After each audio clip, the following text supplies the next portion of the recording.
My name is Dr. Tom Allen, and I'm a member of the Overdose Prevention Group. People ask me why I got interested in this, and one of the people that I used to work with, their son passed away suddenly. And shortly after, I was invited to the Overdose Prevention Fund meeting at UMass. And I went to the Overdose Prevention Fund meeting, and I was asking the toxicologist there who was running the emergency department what motivated her to become interested in overdose prevention. And she said, when you see a parent climb onto the gurney and say, "Come back to me, come back to me," that was enough for her. Just having her say that was enough for me. So what my objective is to kind of inform you of different ways of thinking of stuff so that we can actually change the stigma, make people more willing to get help, and then maybe we can save a life in that way. So if we gain some insight into, when I grew up, the opinions that I had for people who used drugs, dealt with drugs, or anything along those lines were presented to me by cop shows, TV shows, bad things in the paper, things along those lines. So my opinion of people related to drugs was they were the lowlifes of society, no matter what was going on. And then I start going to listening to the talks at the Overdose Prevention Fund, and I'm driving to work, and they're talking about it being a disease. Like, okay. And then I'm continuing, the next time they're talking about needle exchanges. And I'm like, okay. And now they're talking about having safe areas that you can shoot up or use drugs. And I was like, what's going on? So taking the opinion that I grew up with and how I was raised, by what I was exposed to, I decided to look into it. And basically, I'd like to take you on the same journey that I went on, but just presenting you some of the facts, okay? Or some of the things that I found out, okay? Is there a need for this presentation? When I was talking about opioids, he said, well, besides, heroin and morphine, fentanyl, what other opioids are there? And I was like, I never even thought of that. Maybe people don't know what other opioids there are. There's quite a few. There's ones that you're familiar with, Tylenol with codeine, Robitussin AC if you had a really bad cough, Percocet, Percodan, which are usually given if you have wisdom teeth extracted, and then there's other medications, but then there's a whole bunch of others. I mean, you've got Imodium, you've got Darvocet, you've got Nupain, Lamotil, which some of the side effects of opioids is constipation. And I'm like, well, that's what they're using these guys for. So there are different uses for different opioids. So if you're having susceptibility to opioids, it's good to know this. Okay? So is there a need for this presentation? On the national level, basically, we noticed that recently, 2014, the overdose deaths in the nation had a lot to do with the introduction of fentanyl into the thing. But the thing I wanted to point out is that the prescription deaths seem to drop off, right? So basically, as prescriptions started to drop off, the supply from some other source starts to increase, okay? So basically, I'm just going to put this here for now, if prescriptions start to go down, then the illicit drugs start to go up, okay? In Massachusetts, basically the chart is pretty much the same. I know everyone loves reading charts and stuff like that, but all you need to know is that fentanyl goes up, prescriptions start to go down. The sad thing about Massachusetts is that the opioid-related deaths and incidences are twice the national average. The speculation is that Massachusetts happens to be on the pipeline. What pipeline? You got 90 going one way, you've got 95 coming the other way, you've got 93 to New Hampshire, you've got 84 coming up right into Sturbridge. It's convenient. It's easy to ship stuff around here. Another bar graph, because I know you didn't like the line graph. So bar graph, basically, the only reason that I included this one, it shows the same stuff, but it says all intents. And all intents includes those who used opioids who got addicted to opioids that used opioids as a way of suicide, as in to check out, as in they didn't want to live that way anymore. So then we start to bring it to a local level. This is opioid deaths by city and town. Now, the numbers may be a little skewed, and the reason for that is there's some debate. This is from the Massachusetts Mass.gov, and basically they said opioid deaths by town is where that town, where the death happened, the geographic area of the town, not necessarily where the death happened. So, when you think of these towns in the Wachusett region, if someone comes down with an overdose, where are they put? In an ambulance. And where are they sent? To Worcester, or the nearest hospital. So it may be that the Worcester numbers may be slightly higher, okay? But it may not be. So does it really make a difference? Probably not. So basically, we're not the only towns. The further out you go and the population gets less, so the numbers get less, but they're still in ratio. The overdose-related incidents by town.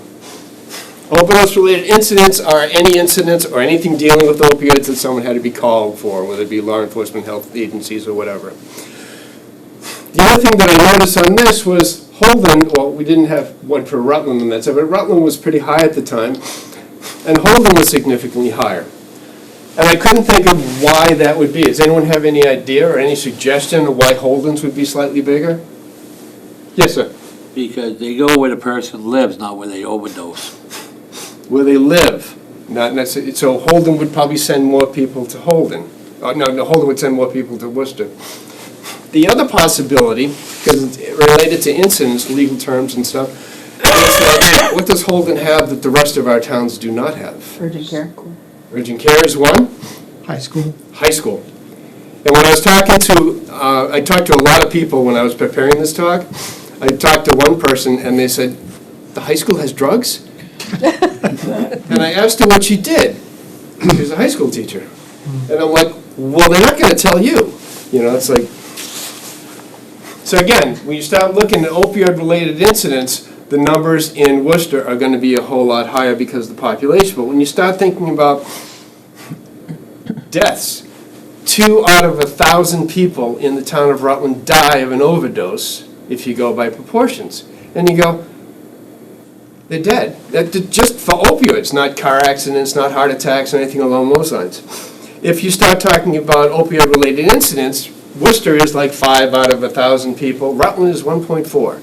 And you go, still, that's too many. The updated figures for Rutland, and I did not enter the last one, for 2023, it seems to be number 8, is 8 overdose-related incidents, and you start going, those are pretty high. And then you can also say, it's only 9 people.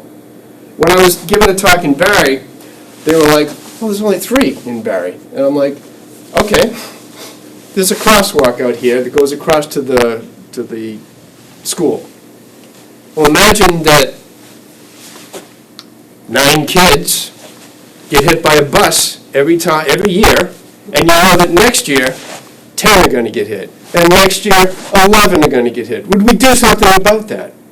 Why? Because the kids are more valuable than the people that are using drugs? Only because of the stigma. So if we can change that a little bit, maybe we can start thinking about how we change it. Lieutenant Dan Kalinj gave me these numbers. So is there a need for the presentation? If we can become aware of it and we can identify those people who are at risk, we can probably prevent the exposure, prevent access to that, prevent them from starting to begin with by changing our philosophies as they're raising up, and then make them available, make treatment available, make social help available, psychological help, medically assisted help, anything along those lines. So basically, just looking at the numbers, do you think there's a need for the presentation? I would think yes. When I was learning how to do PowerPoints, they said, keep a slide as simple as possible, just put a few words on it. So, knowing that I didn't, this is the basic socioeconomic framework of the opioid crisis. The only thing that I am dealing with is the social stigma and the self-determination and self-stigma here. Self-stigma. They don't think highly of themselves any more than we think highly of them. If we change the self-esteem, then they will change the self-esteem. If we change how we approach them, then they also will change. But the thing is, it's so complex, there's so many variables that it's hard to simplify it to one thing, so you have to pick one component. The thing is, without changing that, people are just not going to go for help no matter how much you have. The earlier that we recognize the problem, if someone was prescribed something and they realize, oh, I can't deal with this, if they knew right away that they should get help and there was no stigma attached with it, their chances of successfully avoiding the disease would be there. Stigma. It's good to know what we're talking about. When we talked about, I just listed opioids, what I did leave out is what opioids are good for. The disclaimer. Opioids are very effective pain relief medications. Everybody who's ever prescribed an opioid or taken an opioid knows this. There's a drawback. There's a little component of addiction or dependence upon it. So that's the trade-off. But it's very good. So if you're prescribed an opioid for something, that means there are no other medications that will have the same pain relief. And pain is a very difficult cascade that if you stop extreme pain in the beginning, you can probably prevent chronic pain down the road. So if you stop it when it's intense and then taper off the medication early enough, titrate it to the right one under controlled circumstances, then the risk benefits start to make sense. When I started looking at the definition of the stigma, the first definition is one that we're always familiar with. The association of disgrace, public disapproval of what you do. But the second one was the one that I had forgotten that I should have remembered from school. It's a visible indicator of disease. That's a straight-out definition. So what contributes to this stigma? You've got public perception. Public perception, well, that's what I grew up with. Is public perception starting to change a little bit? The answer is slowly. I'm just trying to accelerate that just a little bit. Public perception is, and if you mix public perception with media portrayal, the two, if you want to make something dramatic, you want to make the news, you want to make the front page of the paper, you put in the most dramatic and terrible things known to mankind. The media portrayal on drugs and drug interactions and drug dealers, etc., or people who use drugs are all lumped together. So then we go back to criminality. Criminality, I think there should be two classes of criminality, or criminal prosecution, if you would. One is anyone who deals, sells, or does it for profit at the expense of others should be punished to the full extent of the law. I think that anyone who was accidentally or intentionally exposed to opioids and then became dependent upon those who sell or profit from it should have part of their sentence include treatment or a way out of the addiction. Right? The other one, that fairness understanding makes sense. If you don't understand the problem, you are going to be afraid of it. If you don't understand how they got to a certain way, you'd be afraid of it, and moral judgment is obvious. But the misperception that it's always a choice. So basically, I'm going to be working on number 1 and number 4. That's that way.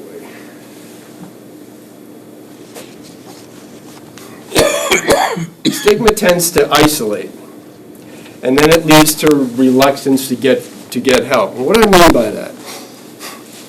If you're going to do so, well, let's go to the 60s and 70s. What teen in the 60s and 70s felt comfortable walking into a drugstore and asking for prophylactics, condoms, things along those lines? Not a whole lot. Why? Because there was a large stigma associated with it. Now you just go into Walmart and just take it off the shelf and put it in, and there's a difference. Or the other one is a married man who the child just was born and he has to go to the pharmacy to pick up feminine products for his wife. It's embarrassing. There's a stigma to it. He's hesitant to do it. Just simple things like that. Except this is a whole lot worse. If I go into the drugstore and ask for a particular medication by name, people around me are going to make assumptions. And we'll get to that in a second, too. So how do we change this stigma? My idea is, this is my premise, if I can explain the leading causes of the substance use disorder, which is what we call it, and the stigma in a slightly different way, maybe perceptions can change, and then if we don't have that stigma, maybe people are going to be more willing to seek help. The idea is, it's what you call it. Language is one of the tricky things, and this is one of the things that I borrowed from the Overdose Prevention Fund. And what I did is I asterisks 3 of them. I'll put little stars next to them. The ones that made more sense. If you say someone is in rehab versus someone is seeking treatment, there's a different connotation to that. If someone says they abuse drugs or they misuse drugs, there's a different connotation to that. And the same thing with all the other ones, clean and dirty versus substance-free or whatever. The reason I included the bottom one is relapse versus recurrence. I like to think of it as riding a bike. If you're riding a bike and your intent is to learn how to ride the bike, you get 10 feet and you fall down. Well, you get back up, and then the next time you maybe go 20 feet, and you fall down. And next thing you may go 30, 40, 50 feet. Or you may continue to ride. So that your rate of relapse is going to decrease. But the fact, in order to have a relapse, you would have had to enter treatment to begin with. You would have had the will to enter into that treatment. Does that make sense? So if I can get people who were here over to, if we think of this as being remission, that's a different way of looking at the same thing. It's not always a choice. There are many factors to addiction, but there are 2 facts that I can come up with that apply to all of them. 1, no one wants to be an addict. You can find someone who wants to be an addict. And the second is whether you dabbled with it experimentally or whether you're exposed to it medically, the susceptibility, the disease, and the consequences are the same. Whether you dabbled with it experimentally or were exposed to it medically, it's the same. So how do we identify those at risk?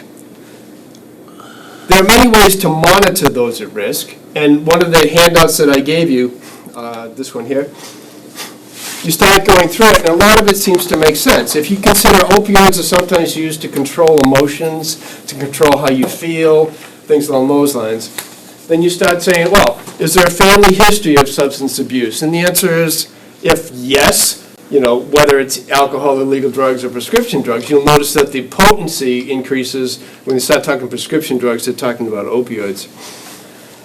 That if there's a family history, then you're talking environment, you're talking access, you're talking a lot of things that may have an influence.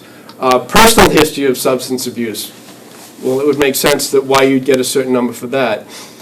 Psychological disease, as in someone trying to control the emotions that they feel, whether it's anxiety, depression, or not being able to control how they act, and they just want to take something to alleviate that. You can understand how that would contribute to saying, why don't we try this, So the misuse contributing factors. The thing with language is I'll screw up every now and then, and I'll start using old term language about addicts and drug abuse and things along those lines. I'm new to this, changing the name stuff. Like I said, I'm taking you on the same journey that I was taking myself on. And basically, I'm just trying to slowly change what I'm doing. And if you guys will be glad to change with me, then we'll help other people change too. Contributing factors: genetic, neurologic, psychological, environmental influences, early exposure, and lack of coping skills. And I'm going to cover these one by one. Audience participation. Anyone who wants to participate, keep the cards. Anyone who doesn't want to participate can hand the card to somebody else. On your card, if it has either a 0 or a 1 on either side, Whether it's a double number, a single number, just raise your hand. All right, I'd like you guys to stand.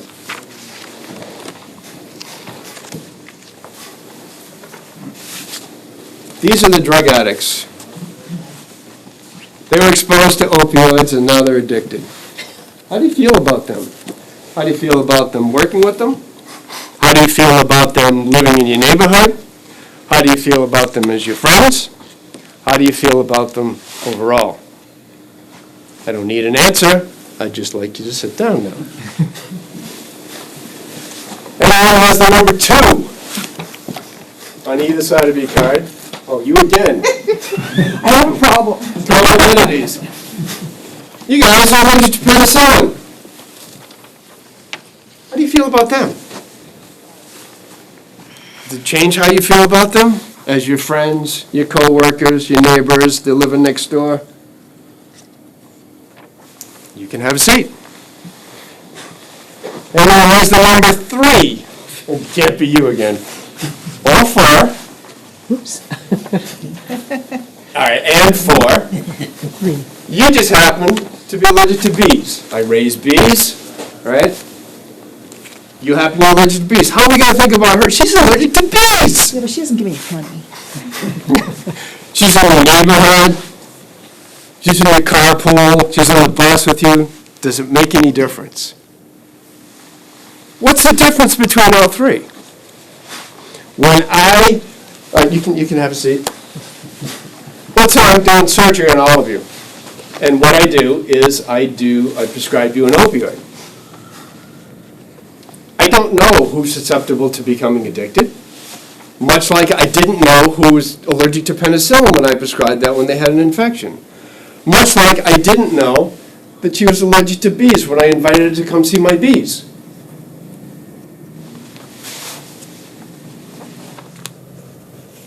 So if I prescribe opioids for 100 people, there's going to be a number within that 100 people that I don't know that are going to have addictive problems with it.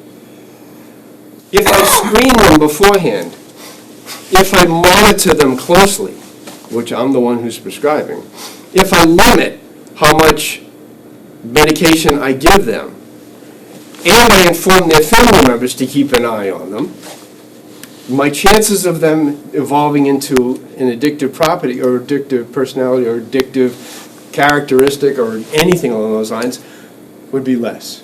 Does that make sense? If I knew before that she was allergic to penicillin, I wouldn't prescribe it for her.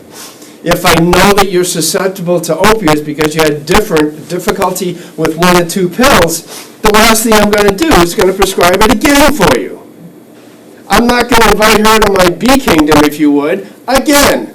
You know, bee kingdom. There are some neurologic factors. They know that childhood trauma tends to make brain changes in the brain. Childhood trauma could be emotional, physical, chemical, anything that's traumatic for a child. Introduction to opioids is also traumatic to a brain. Should opioids be used in children? Maybe not like they were. Less doses for children, if used at all. Anyone who has emotional, physical, or psychological issues, you have to watch closely. But that handout that I gave you as a screening mechanism, that's the one that has like 10 questions on it. There's ones that have 20 questions, 50 questions, and things along those lines. But the more questions you put on something, the less people are going to fill them out. All right? It's something you can ask quickly. All right?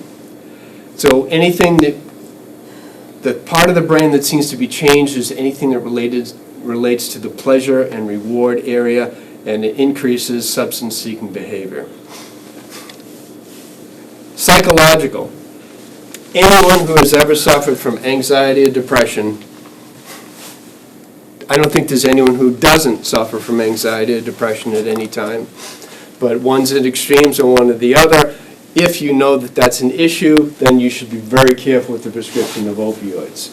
ADHD, things along those lines, ones that they cannot control, and what they're trying to do is self-medicate to alleviate the symptoms and try to regulate their own emotions.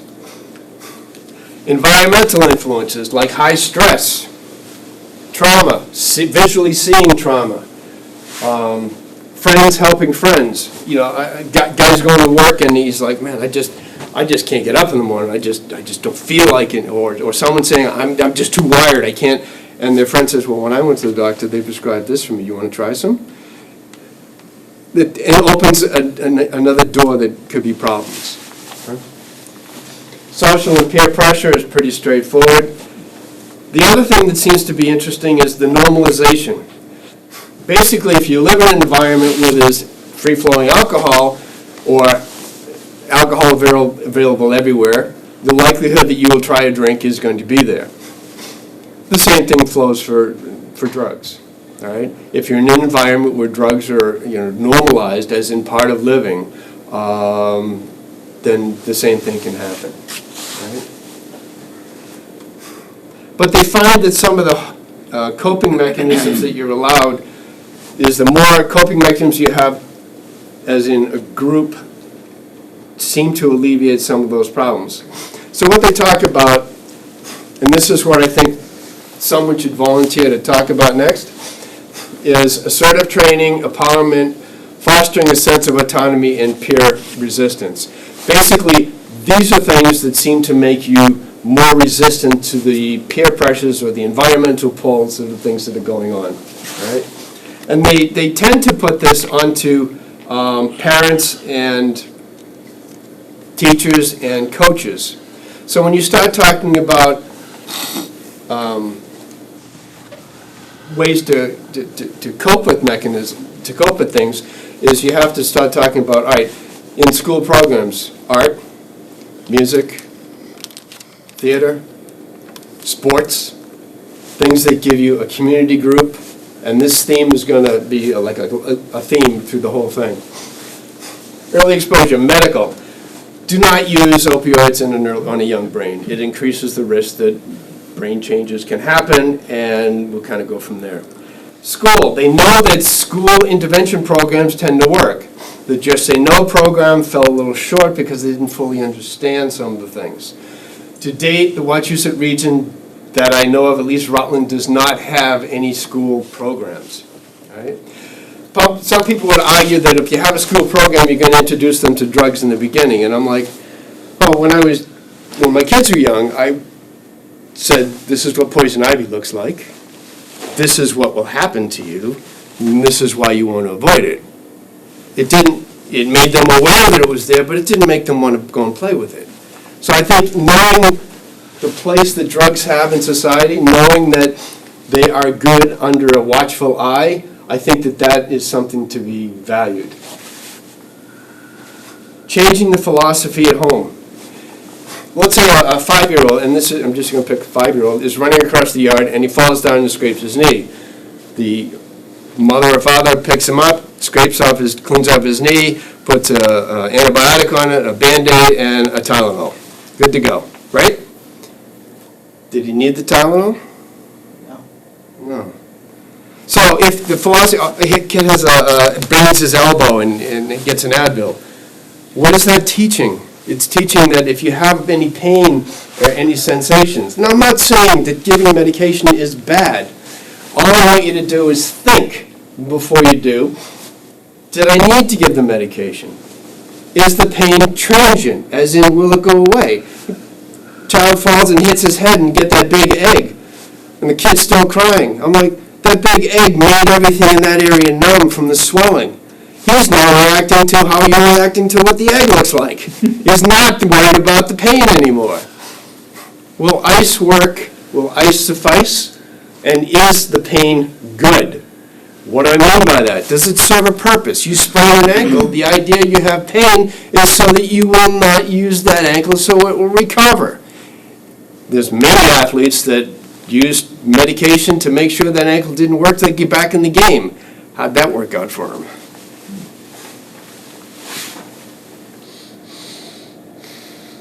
Lack of coping skills. When I was preparing this talk, I talked to different age groups, and I swim at a pool nearby, and there's a girl named Caitlin there who was a lifeguard. And when I wasn't doing laps, I was taking a break and walking, I would run some of the premises of my talk by her. And a lot of the things she said seemed to make sense until I got to coping skills. And she said, I don't know what you mean. So I said, well, what do you do besides stand here and make sure I'm the only one in the pool and not drowning? She said, well, I do this, I belong to this group, I belong to that group, I'm on a swim team, and I do this. I said, okay. How would you feel if you couldn't swim starting now? And just the way her whole face changed when she realized she needed to swim. That's how she stayed calm.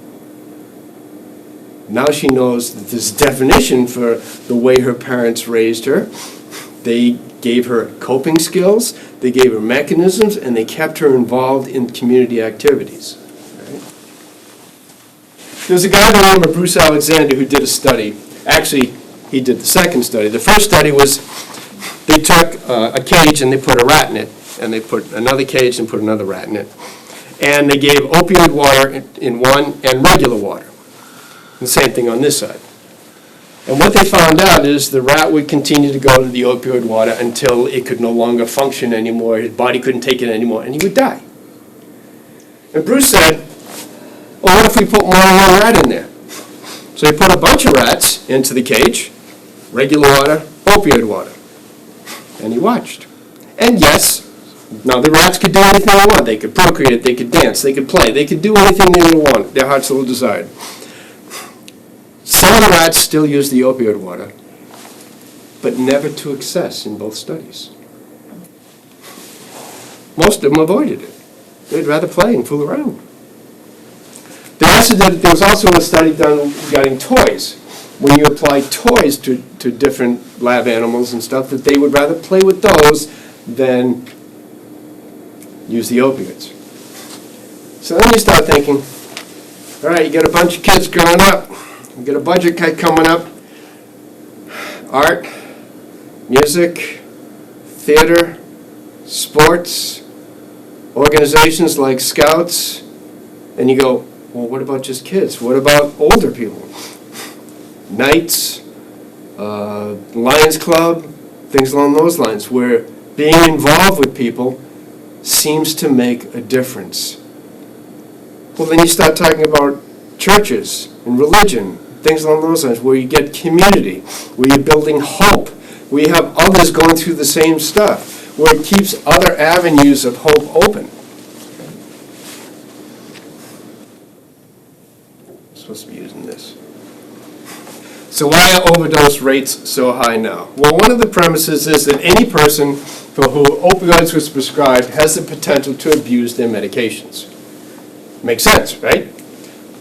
What about those who it wasn't prescribed for, that were experimenting with it, that dabbled with it? Their risks are going to be a whole lot higher than the others.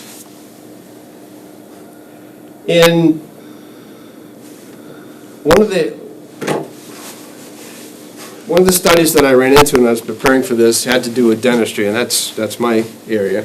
It covered dentistry, orthopedics, oral surgeons. And what they did is they asked, why do you give opioids? And they said, I want my patients to be comfortable and be pain-free when I do a procedure. And they realized that study, it was easy to identify who had prescribed it, or who had answered the study. So they did an anonymous study. And they made it so that these people know that there's no way they'd ever know. And they say, well, why did you prescribe this medication if you may or may not have been able to use something else? And I said, because we didn't want them to go to someone else who used the good stuff.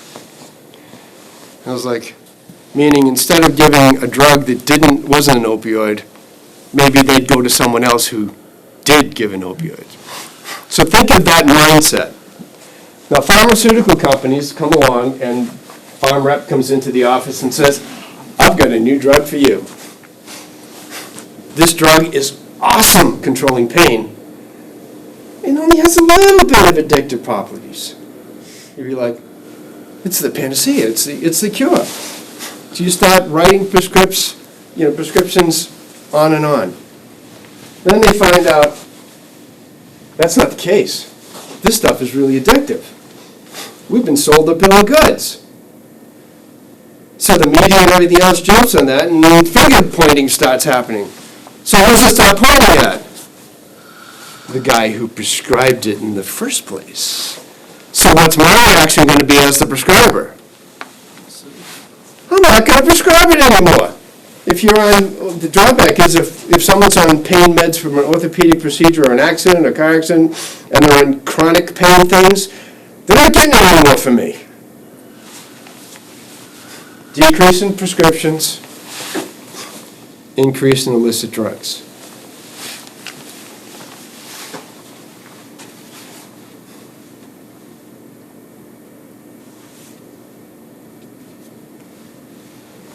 We've been down this road before. When there's a shortage, there's always a black market. During Prohibition, alcohol was stopped. Production of alcohol was theoretically stopped.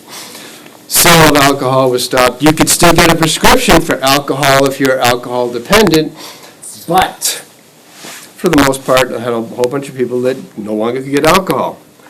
So it popped up. You had backyard stills, deep wood stills, all these stills, revenue, all the thing. And I know that those people in the backwoods were the best chemists in the world. And what they did is they sometimes made stuff that wasn't so good. Poisonous, blind people, lead poisoning. And sometimes it's suspected that the government may have poisoned some of the stills anyway, so that people would know that what was being produced was poisonous. Well, when you first start, let's say you become addicted to opioids, and all of a sudden I'm not writing you anymore, not me particularly, but all those who were prescribing it not writing it anymore. And in the beginning, you can find the black market and you can get your Percocet, Percodan, heroin, cocaine, things along those lines, but that stuff starts getting expensive. But you still need it. Well, then there's a new synthetic one that comes along. It's cheaper. I was talking to Chief Knipe, the fire chief, and he said for them to buy Narcan, for you to buy Narcan, it costs $96. I'll get to Narcan in a bit. But a little vial of fentanyl is $1.50. Fentanyl, what is fentanyl? Fentanyl is a synthetic opioid that is 50 to 100 times stronger than morphine and some of the other opioids that are available. So the other time when I was talking to him, he also mentioned that it's not the teenagers that are overdosing. It's those that are 35 to 55 that are overdosing. Any idea why? Remember the chart in the beginning that you really loved that started at 2014, it's now 10 years later? 10 years before that 30-year-old is now 20, maybe a sports injury. Maybe he had his wisdom teeth out when he was 17, things along those lines. And now I've cut them off. So there's a whole group of people that were prescribed this OxyContin in the 1990s and 2000s that aren't getting it anymore. Shows up later, and when fentanyl shows up on the scene, the amount of deaths starts to increase. And the reason for that is where it's 50 to 100 times stronger. How can I explain that? I don't know has anyone ever ridden a dirt bike? All right, let's say you get on your dirt bike. How many cc's? The horsepower, anything? 250. Perfect. So I'm ready to ride through the trails of the backwoods or whatever in Rutland. And unbeknownst to you, I come along and I take a jet airline engine and I put it on your dirt bike. You don't know this, and you get on to start it and you take off. That's an accident waiting to happen. Or you're on a 4th of July parade, a 4th of July party or parade, and you want to scare your friends over there that they've been tormenting you with water pistols for decades. So you have one firecracker, and you just toss it over. But by the time it lands, it's a stick of dynamite. 100 times stronger. Did you expect it? No. You go to light something with a match and you're using a blowtorch. Did you expect it? No.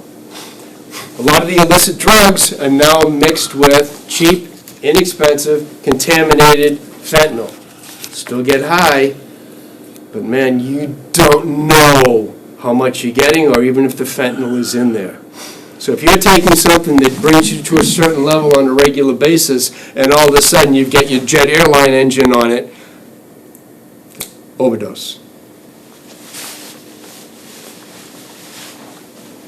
They say that if you have them read it 3 times, it'll strike. Fear of withdrawal is greater than the need for the high. Fear of withdrawal is greater than the need for the high. Fear of withdrawal is greater than the need for the high. So here's my addict, politically correct. Not male, not female, not looking rough, looking kind of cute, because you never know who has an addictive personality, you never know who has an addiction problem, and you never know until they become really dysfunctional who is addicted. Here's a 50-foot cliff. Now, this young misuser of medications knows that as his medication is wearing off, he is heading towards that 50-foot cliff. He will do anything to prevent himself from going down that 50-foot cliff. Going down that 50-foot cliff, he is going to hit every rock, every branch, every sharp piece of glass that's ever been thrown, every piece of junk. He's going to hit the bottom, and one thing's going to be certain, he's still going to be alive. And he's going to feel it all. He doesn't want to go there. Well, what if I could make this 50-foot cliff 2 feet? Then he'd be like, I could do that. Or, what if I could give him a step ladder? So he could take little steps down all the time. A little less, until he gets to the bottom and then slowly tapers off. That's where medically assisted treatment starts to come in. That's when you start talking about methadone clinics. And you go, oh, that's why they have methadone clinics. It's not because they want to substitute what they're using for something else. And the argument is, against it, is that, well, you're just substituting opioids for another opioid. That's true. But this opioid doesn't get you as high, and basically its ability to knock down the effects of the craving is good. You're more likely to take the next step down, more likely to take the next step down. If there's no stigma in getting into a treatment facility, you're more likely to do it. And you're more likely to do it earlier when it'll make a difference. 40 to 60% of those who enter into treatment, granted, we'll have some remissions that relapse and come back and forth, all right, or recur. But 40 to 60% recover, get into recovery. But then you have to keep it up over time. That's the other argument. Well, we ascertained that it's a disease, yes? Does everyone, you can see the disease component of this? And we have to maintain them with methadone to keep them functional and into treatment and into therapy and things along those lines. One of the things about therapy is that the therapy that they're now able to do because their mind is clear because they're on methadone as opposed to the opioids is probably the treatment that if we had provided when they were younger wouldn't have led them to opioids in the beginning. Okay? Let me lose my train of thought. So basically what you're looking at is you have to maintain them. And people don't like that idea. I'm like, all right, how many have high blood pressure? You don't have to raise your hands. People that have high blood pressure have to take high blood pressure medications. People that are diabetics have to take insulin on a regular basis. People that have migraines have to have certain medications around. People that have thyroid problems have Synthroid or things along those lines to keep them going. So if we're looking at it as a disease process, because we know that we don't know the susceptibility to someone who had bee stings or penicillin or opioids, we didn't know what their reaction was going to be. We have to assume there is the disease process. And if we're going to treat it like a disease, having this maintenance level is probably not a bad idea. Is there a time that they can probably stop? And the answer is yes. So what do we know? We know that treatment assisted with medication is effective, 40 to 60% if we get them in. We know that the rate of overdose is increasing. Why? Because prescriptions are decreasing. For me to write a prescription now, I have to jump through so many hoops, change my password every 3 months, check your whole medical history. It's hard. I don't want to do it anyway. And illicit drugs will increase. We need to keep those in the waiting room for treatment alive. Those who are waiting because there aren't necessarily enough treatment areas. Needle exchange. This is the needle exchange problem I had in the beginning of the talk. In order to keep people alive, if I change the needles that they're using for their addiction, then I'm going to make that less likely that they're going to have hepatitis B, hepatitis C, HIV, any bloodborne pathogen or disease that they could get, and they'll die of something else before I get there. Well, then harm reduction areas. If I'm in a waiting room, think of it as a waiting room. I can't just stop using my drugs because that's the nature of the beast. But I'd really like to know that the drug that I'm using doesn't contain fentanyl. I'd really like to know that when I get on that dirt bike that it's my regular engine and not the engine that he snuck on. Does that make sense? At the harm reduction areas, I've got the people there that have medications that they can keep me alive should I make a mistake.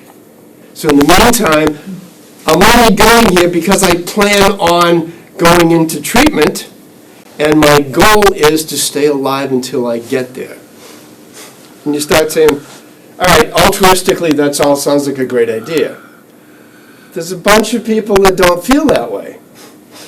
So I would say, let's look at it selfishly, okay?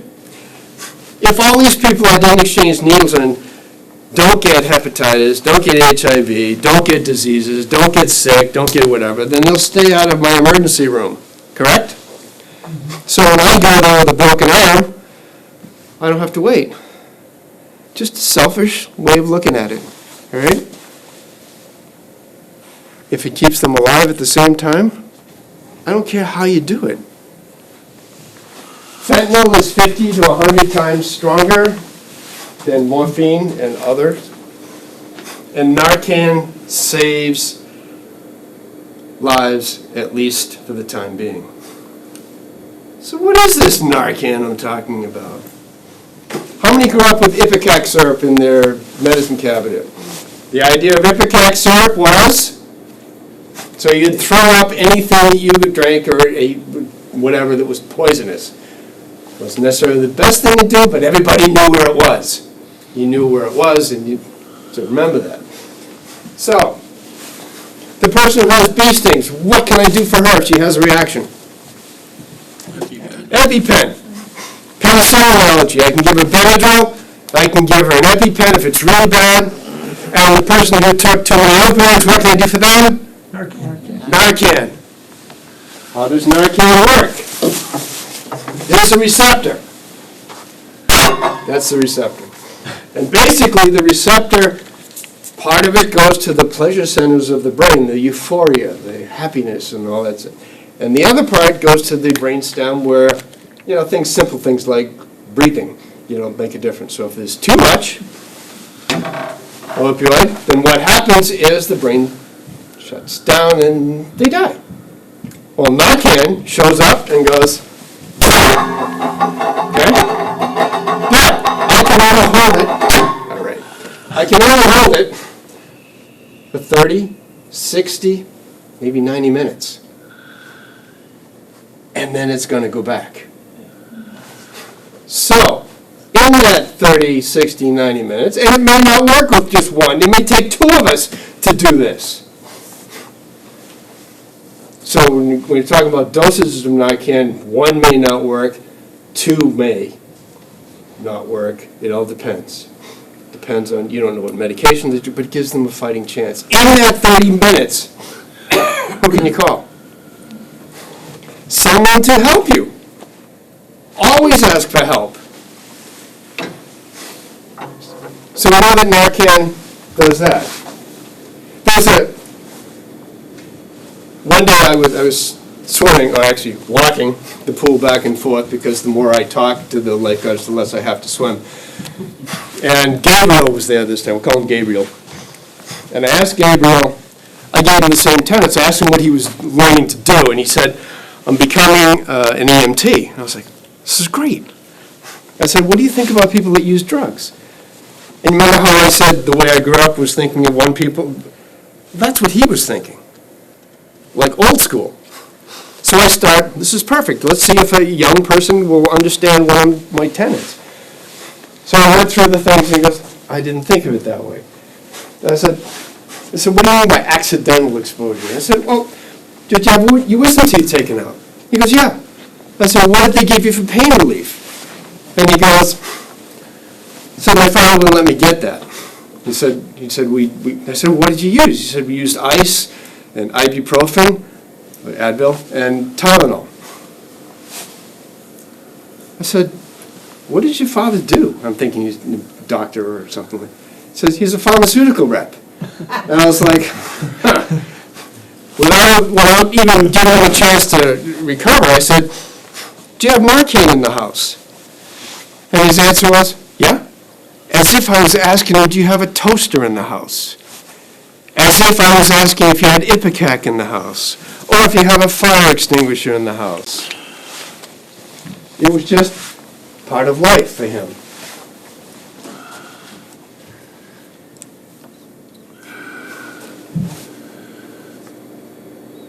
We did that.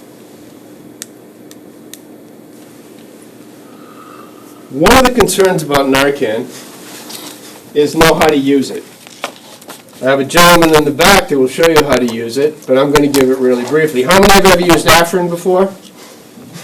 Nasacort, Flonase, saline spray. You guys are all pre-qualified. Basically, it comes in a little package, and basically you peel it off. You place it up the nose until your knuckles can't go any further, and only then, you push the button. Rocket science? No. So it's pretty straightforward on how to get it.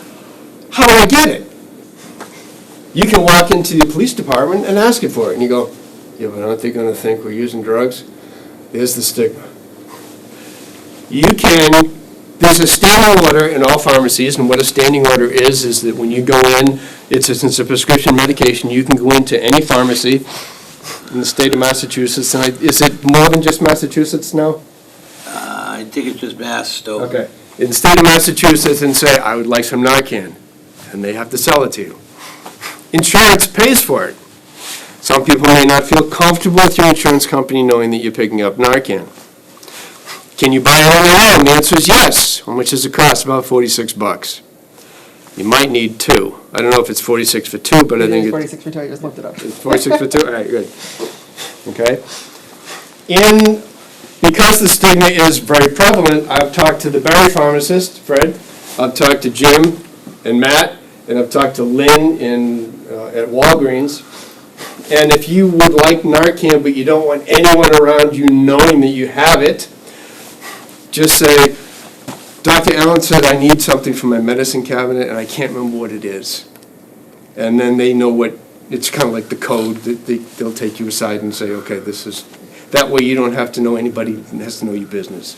Okay, does that make sense? You can also walk into the police station and ask for it, and Jack can give you places that that is dispensed for free in different locations.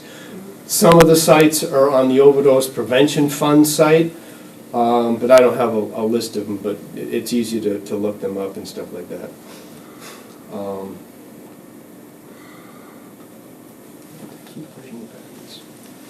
So what is Narcan? Narcan will improve the breathing. When they come to, they'll be confused and disoriented. Anything that leaks will, and you can take that any way you want. Not life-threatening in the short term. You need to continue monitoring, as in one may not be enough. Some drugs that are out there now are stronger and more longer acting, so you may need more than one. And when they wake up, they're not necessarily going to be thanking you, because you may have taken away their high, They may have been attempting suicide, you don't know. And to know that Narcan is temporary. Narcan lasts 30 to 90 minutes. It's not for self-administration. If you're passed out, there's no way you're going to be able to give it to yourself. Maybe if they wear it around their chain, in a chain around their neck before they use drugs, that might be a bad idea. It's not only for known drug users, because you don't know who is and who isn't. What happens if you give it and it's not an opioid? Well, let's pretend I'm Mr. Narcan and I show up to remove the basketball and it's not there. What are we going to do? Nothing. Think of it as a key.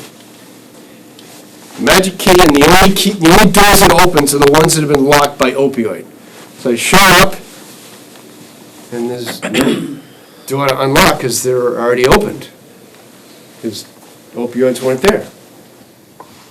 Key useful for anything else? Nope. Does it do any harm?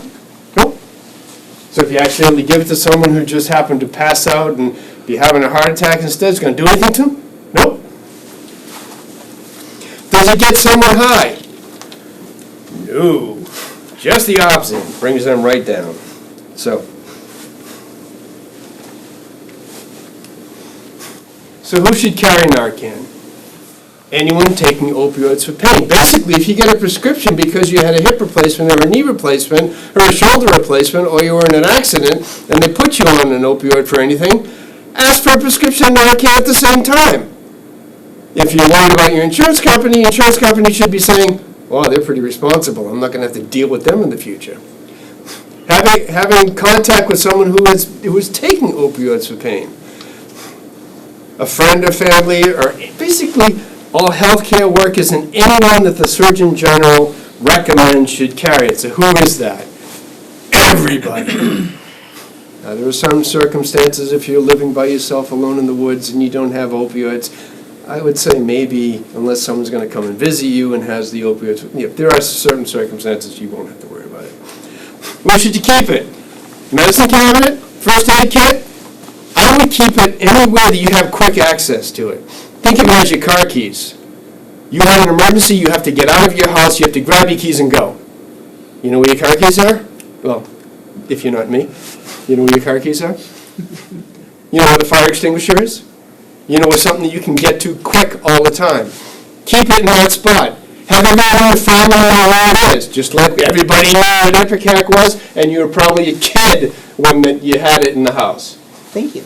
Basically peel it, place it, push it, you're done. So what can I as a parent, guardian, teacher, grandparent, friend do? What you doing? Getting the information, spreading the information. Protective factors. Teaching people self-esteem. Everybody has their own way of doing that. I think if we had courses in teaching, people at different ages self-esteem, and I'm not just talking kids. I'm talking that 30 to 50-year-old that's having problems. I'm talking the 50 to 70-year-old that's having problems. I'm talking about the new retiree who's not really sure what he's doing. That kind of stuff. Religion does several things. It gives you community. It gives you other people that are of the same faith and background that you have. It may be that it gives you a way to have hope. Whether it's St. Jude or St. Anthony walking you down, it gives you hope or gives you something to hold on to get you through so that maybe you can seek for help or ask for help. And maybe there's groups in the parish or in the synagogue or in the church that can help. Because there shouldn't be, theoretically, any stigma through that. Grit. I don't know how you teach grit. Peer factors. Know who you're hanging around. Know who your kids are hanging around. All common sense stuff. And one of the things they start talking about parental monitoring, the studies that I've read, is that parents that watch their kids very, very closely, the incidence and likelihood that they're going to have dabble in opioids is increased. But on the other hand, all the parents that had a laissez-faire, really loose attitude towards them, the incidence of opioid use in theirs also increased. So I'm thinking, every kid is different. How the heck can you figure out what to do? So just pay attention. Monitor. Ask someone, not me, on how to raise a kid. Anti-drug abuse policies. Like I said, the school does not have any right now. Yes, we have drug abuse policies for the town and their laws and all the rest of that stuff. But I think, reinstituting something in the schools would not be a bad idea. Strong neighborhood, again, I'm not qualified to do this. I need someone who is to step up. Strong neighborhood attachment, again, it's the same thing. The rats that were in the cage, the more rats you had in the cage, the better people did, Change your approach to pain medications. Is it needed when an ice and rest will do? Is pain bad? Is it transitional? Just think before you give any medication. Can we ask about, if someone prescribes an opioid, say, is there another drug that we can use instead? Because we're very concerned about this. And in some cases, yes. In some cases, it's probably not a good idea, but leave that up to your physician and with your input, saying you'd like to avoid if at all possible. So basically, we're trying to minimize opioids as a drug of choice. Keep your current medications safe. You don't know who has access to them. You don't know whether a teen has access to them. You don't know what peers have access to them. There were, on Facebook, a couple of the people that I have in class had their wisdom teeth out, and the thing that they were surprised at is how many of their friends came out of the woodwork to ask them if they had any medications left over. There was a friend of mine is an FBI agent, and he had hurt his shoulder. He was doing a raid or whatever, and he'd get injured, and he hurt his shoulder. And he had the shoulder surgery, and I saw him like 3 or 4 days later. And I said, how's the pain level? He said, it's gone. I said, what did they give you for pain meds? He says, Oxy. I said, how many did they give you? He said, 200. I said, how many did you use? He said, 3. His next sentence was, but I know if I'm having a bad day, I know all I have to do is take one and it's going to be a good day. And I said, can you say that again? He said, I know if I'm having... It never struck him until I asked him to repeat it, what he said. I said, you know what you have to do? You have to bring that back to me. We will document it and we will destroy it and document that we destroyed it. So they're not thinking I'm dealing with it. 3 or 4 days pass and I don't hear from him. It's not something you can call and say, hey, you coming over? You can't do that. It has to be a personal choice. 4th, 5th day, he shows up. And we did it. And before we did it, he said, this is the hardest thing I've ever had to do. This is what he did for a living, fighting abuse, fighting distribution, fighting from a legal perspective. So basically, when you get an opioid prescription for any reason, just ask for a Narcan prescription too. Get rid of your unused drugs. Why? Well, the only drugs we're talking about right now are opioids. So why don't you hold on to any opioids? In case the pain comes back, right? Well, if the pain comes back and you take an opioid, I don't know why the pain came back. So now what you're going to do is hide the reason that the pain came back, which is not going to do you a world of good, because when you run out of the opioids I've given you, number one, you've been on them too long, and number two, you've got a problem that I haven't addressed days ago. So if your only takes you 3, get rid of the rest. Does anyone know where the box is to dump off all the unused drugs and stuff like that? Someone came up to me and said, yeah, but there's a stigma when you go out to drop those things off. And I'm like, what self-respecting person who's misusing or abusing medications is going to throw them in there? It'd be just the opposite. it would be like a badge of courage to be able to do that, as opposed to, a stigma. Know how to reach emergency services. Know where to seek support for you as well as them. Anyone who is dealing with anyone who has an addictive problem, whether it be alcohol, drugs, anything, gambling, it affects all of those around you. They say that, it used to be when I was a kid, they used to say that 1 out of 3 people are affected by alcohol. And I was like, I don't know anybody. Until my parents started, we grew up in an Irish family, we didn't talk about nothing. As I got older, I was like, and the 1 out of 3 is a whole lot higher than that. Okay? And not just and I'm not just talking my family, I'm talking all the other families that I knew too. And then you meet people and that came from, opioids, a whole lot more prevalent than that.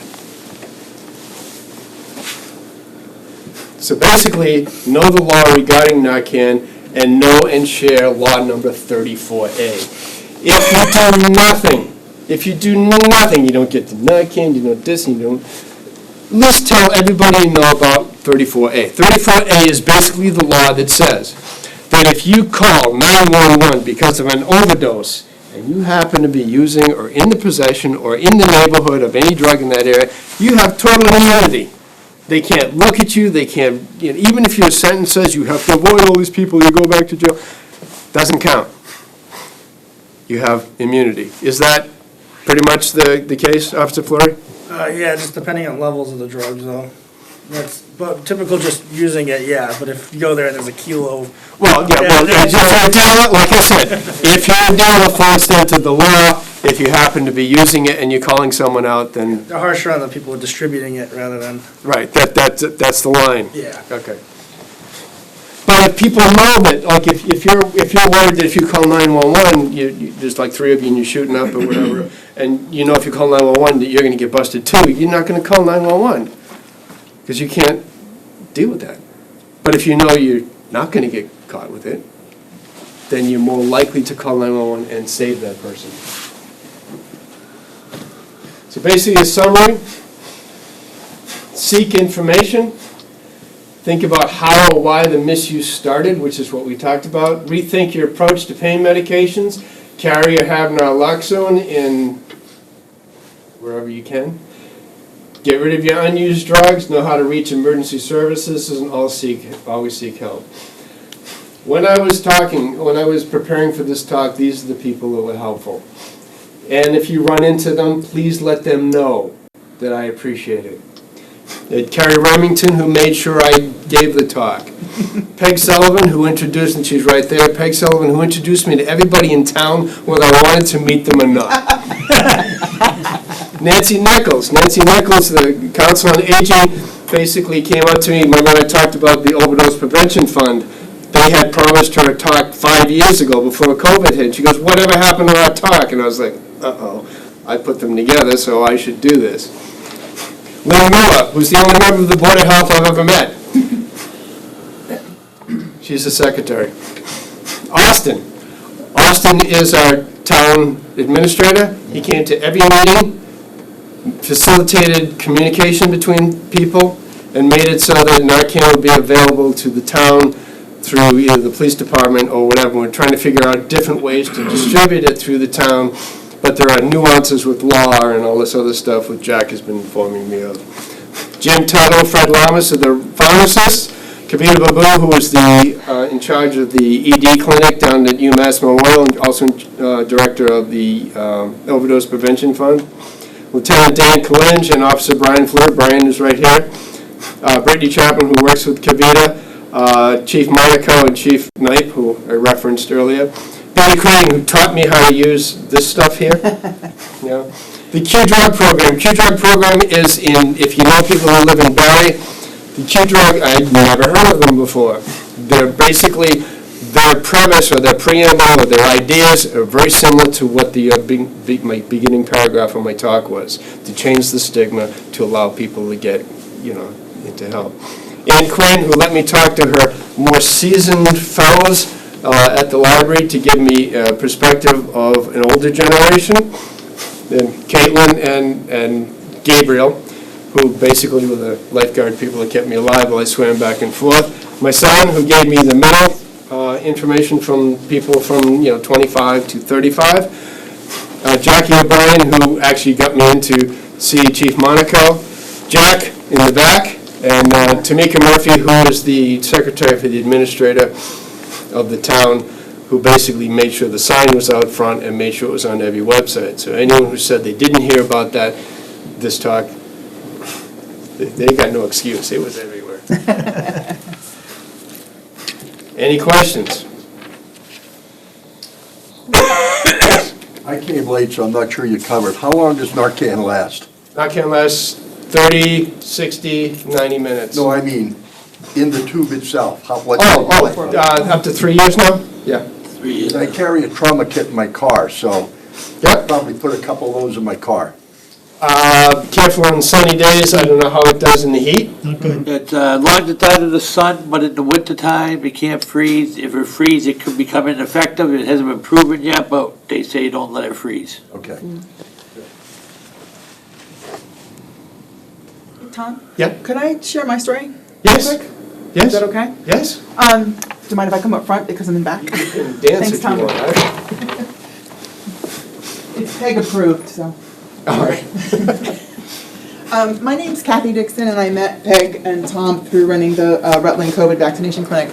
And about 6 years ago, my daughter was in middle school, my son was fifth-ish grade of elementary school, and we were running errands. And you have to understand, they call me like a safety Nazi. Like I'm the oldest of 5 children. I was always afraid somebody was going to get hurt. I've always made sure I was CPR certified. And you guys, first responders, can laugh at my story because I'm going to deserve it 100%. So always made sure I was certified. Always made sure I was certified first aid. Just was really, really careful about how I approach things and how I taught my kids that if we ever needed something and they had to stay in the car, that one was in charge of locking the car and the other was in charge of the environment, stuff like that. So they wanted to go, we were running errands, they wanted to go to Burger King. We pull up the Burger King by Quinn Stigma, and we pull up and I see a young woman trying to do compressions on her boyfriend on their SUV, but she was doing it wrong. He wasn't fully flat, he was up against the wheelhouse, and so I pulled up and I told my kids what to do, to lock the doors and stuff and be ready to call 911. So I hop out and she's a young woman, she's 22-ish, and she's doing compressions, and I said, "You're doing them wrong, can I help you? Please let me help you." And I noticed then that she's on the cell phone, and I don't know if you guys realize, but further down Route 12 is the firehouse. And so she's like, "I'm on with 911," and I heard the siren, so I knew they were coming, they were about to come. So she continued what she was doing because she didn't want to let go or whatever. So they arrived, and from my experience, the officer arrived like behind me first, and the police arrived ahead. And they got out of the truck, and they were just, and they're putting their gloves on, and I'm like, "Boom!" Emergency, go here, because I was just panicking. And my mom and my kids, these guys, the gentleman was like 23, and they come over, and the first question was, "Where's the needle?" And all my white New England Holden bubble burst, because if I had started compressions, I may have injected myself, because the needle was in between his arm and the ground. So if I had moved him, and if I had started compressions, being the good neighbor that I thought that I was, and all my whiteness, 6 years ago, I was like, it just absolutely scared the hell out of me. So I wanted to learn more about the opioid crisis from this experience. And so they attended to the gentleman, they gave him Narcan, they took his shoes off, they're slapping his feet, which is, as those of you medical know, it's highly stimulating, even painful if you do it wrong. And the girl's crying on my shoulder, and she said, "We just had our baby 6 months old. I just stopped using 8 months ago." Do the math. And the police officer's like, "We need his name and address." And she's like, "Do I have to give it to you?" And he's like, "That ship has sailed." Yeah, So it was just she's crying, there's a baby somewhere that clearly had been born addicted. It was just like the worst, everybody's worst nightmare. And after everything, and I clear with the officer, and I clear with her, and I, whatever, and I get back in the car, and I'm just so, discouraged that this is on our back door. And as far as Holden is concerned, there was one neighborhood, there was a dealer house, and there was a small concentrated issue with a particular neighborhood, and I believe that those people have moved out, but that's where some of the Holden numbers came from. But anyway, so I got back in the car, and my kids were just traumatized. Like, why were they beating this guy up? They were beating his foot, and I had to explain that everything. But I went and I learned like you learned, and I went through my church, the Worcester drug, some volunteer work, and I was able to obtain Narcan through them for free. Eventually it became expired. I went to Walgreens and got some. My insurance paid for it. And sure enough, my next physical, my primary care physician's like, what's with this Narcan? And he's like, why is this on your medical records? And I said, well, because I am teaching Boy Scouts. I'm one of their certified merit badge leaders. I'm teaching them emergency preparedness, first aid, CPR, and one other badge. And I realized that our first aid kits are outdated. That my son and my daughter are more likely in their days at the high school or whomever they're around, they're going to encounter a allergy. So they're going to need to know how to give an EpiPen shot. So I'm giving them oranges and I'm teaching them how to give my kids, learning how to do shots. And I'm like, you need to know. Because people will get scared, and as you know, groupthink, people will stay away and they'll wait for somebody to step forward. But everybody will step away. And so my kids will, before they probably, statistically speaking, before they encounter a cardiac event, they're going to encounter allergy, opioid, or diabetes. So our first aid kits have to have glucose pills, Narcan. You got to know how to use EpiPen. I mean, we don't have a reason to have one, and they're so expensive. And now at the high schools, the program is Stop the Bleed for a high school shooting event. So, I mean, so my little first aid kit, and all my I'm so prepared head, space, and you guys, fighting the war on the front lines, and I just was a hugely emotionally learning thing. And so when I got the Narcan, I wanted to train myself, so I went online, I learned all about it, I watched a couple YouTube videos, and one of the videos, they said you never know who's going to need the Narcan, and they showed this family at home, and grandma's there in the sunroom in the breakfast nook, and mom comes downstairs and she's like, bye Nana, have a great day, here's your medicine, and mom runs out with her coffee with her tennis racket or something, and then the teenage boy comes out and he's got his sports gear on, he's like, bye Nana, have a great day, here's your medicine, and he runs out, and then the dad in his business suit says, bye Nana, have a great day, an accidental dosing grandma who's either maybe a little out of it, certainly after 2 doses of opioids, certainly out of it, you're going to need this opioid, Narcan, to administer. And that was one of the little training videos that I saw. And I thought, okay, yeah, how often does that happen? 2 years ago, my uncle succumbed to lung cancer. And I went down to support them. And I literally watched an aunt who's a nurse give him his morphine. I watched a cousin who was a nurse go up to give him morphine.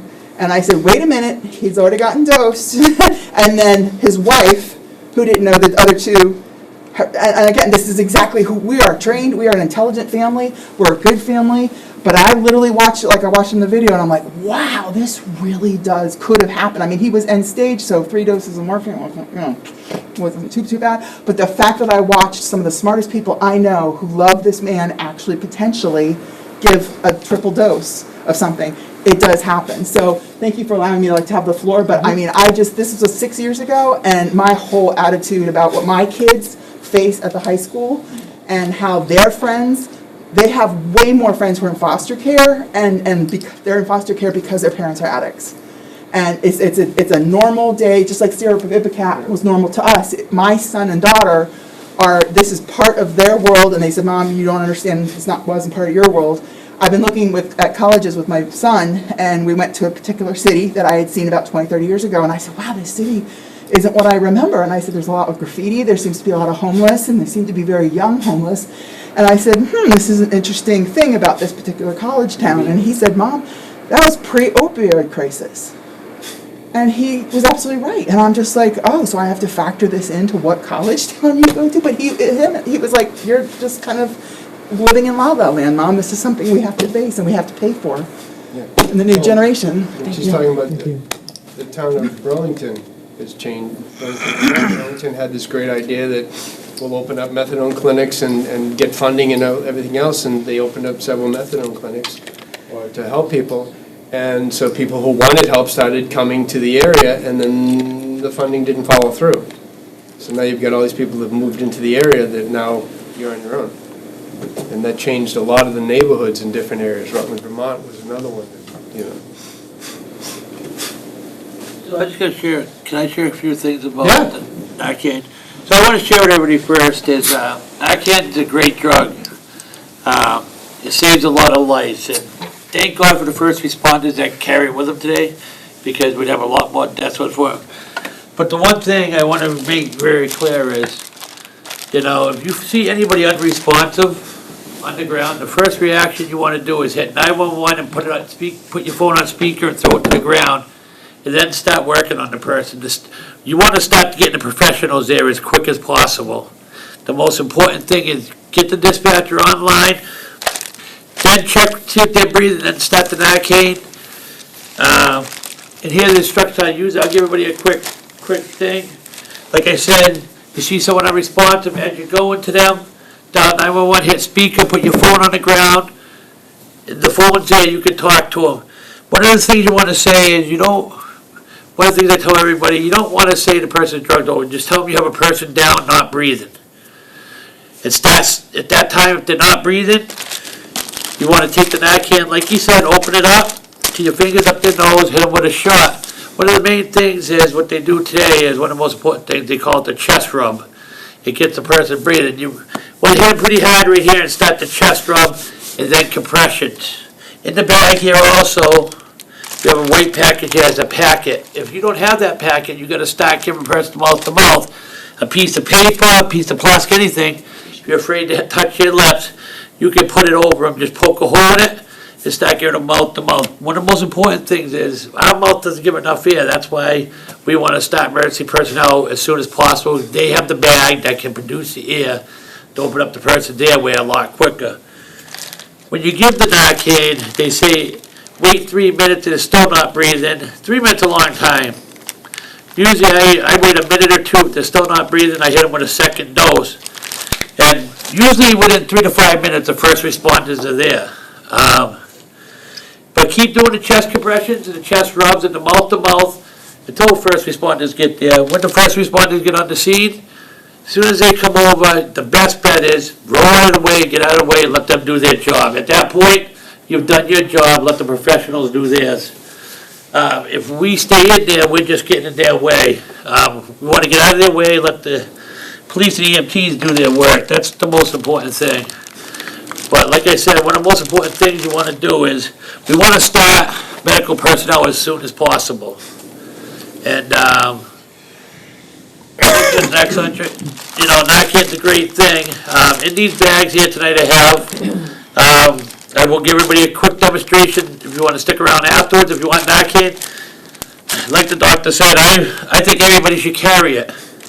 I carry it on me every day. It's in my car, in my house. When it's cold out, I have a bag that clicks on my thing. I take it upstairs with me when it's cold. When it's hot out, I keep it in my center console under my seat so the sun doesn't hit it directly during the day. But if it's cold out, I bring it upstairs. I always have one up in my house and in my car.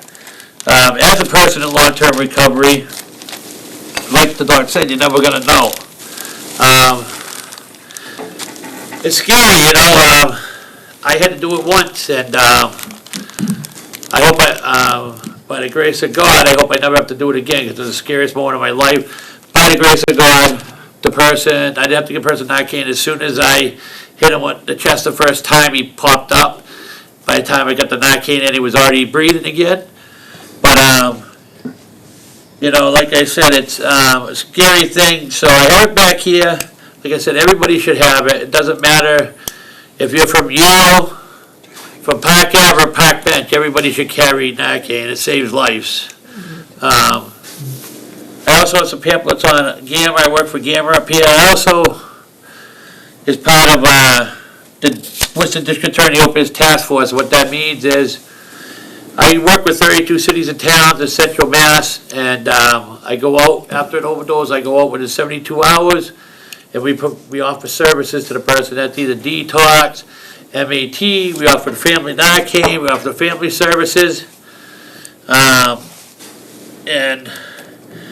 I go off to Florida. The person I work with in Rutland, and Rutland is a great town to work with. The chief and officer of Florida is great in the program. We work great together. To get Narcan, any recovery center, any BCS recovery center in Worcester is learn to cope. is a program in Worcester with families of someone addiction, and they're actually a real good thing to check out. You learn a lot from them. But at any recovery center, Worcester has 2 of them. We have Alyssa's Place in Gardner. We have one in Fitchburg, Restoration Recovery. But Gamma has Alyssa's Place in Gardner and Ripple Effect in Leominster. Any recovery center will carry Narcan and give it to you for free. So you don't have to pay for it at a pharmacy. Like you said, any police station, go and ask for Narcan. Trust me, the police officers ain't looking at you. They'd rather give it to you so that something happens. The stigma in the police departments ain't like it was 10 years ago, 5 years ago. They're very highly educated on recovery today.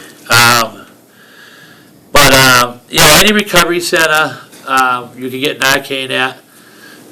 Like I said, I have information up here, but if you don't have Narcan in your house or in your car tonight, I really suggest before you leave here, get some Narcan, because you could save somebody's life or be able to offer it to someone to save somebody's life. So that's it for me. If you want to talk to me afterwards, we can. I'm going to leave it back to you, Doctor.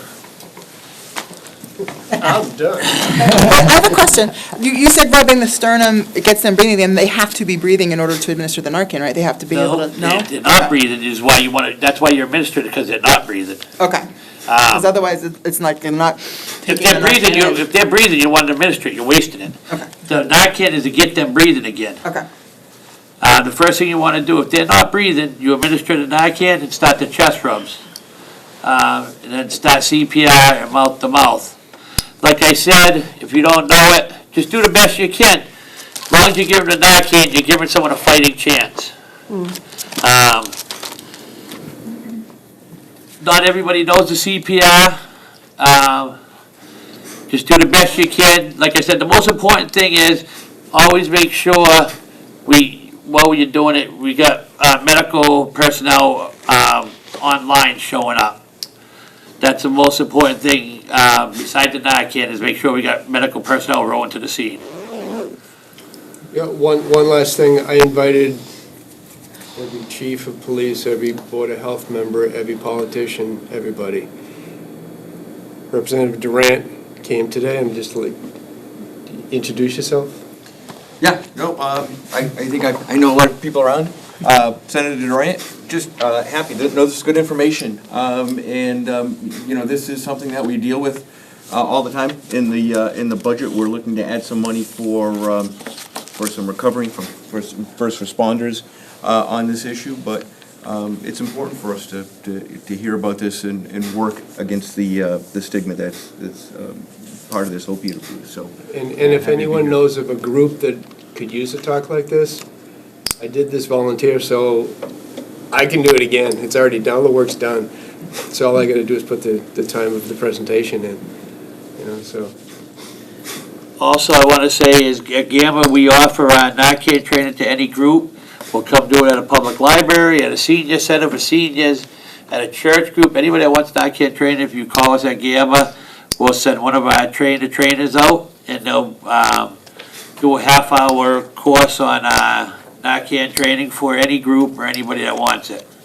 So I forgot to mention that. Thank you. thank you. Don, you can leave now. Thank you. Actually, this